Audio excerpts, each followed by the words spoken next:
বিশ্বনবীর মুচকি হাসির ফাঁক দিয়ে দাঁতের দিকে তাকালে মানুষগুলো সব পাগল হয়ে যায়। স্মাইল দিতেন বিশ্বনবী, স্মাইল, মুচকি হাসি, তাবাসসুম।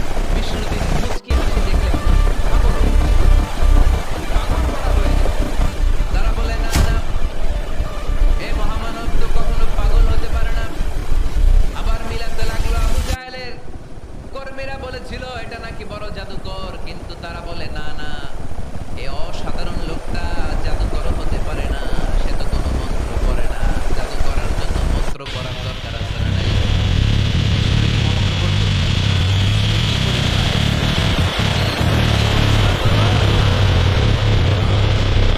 এত সুন্দর কণ্ঠ ছিল বিশ্বনবীর, পাগল হয়ে যেত মানুষ শুনতে শুনতে, পাগল পড়া হয়ে যেত, বিমুগ্ধ হয়ে যেত। তারা সবাই বলতে আরম্ভ করলো, আবু জাহেল তুমি মিথ্যাবাদী। তবে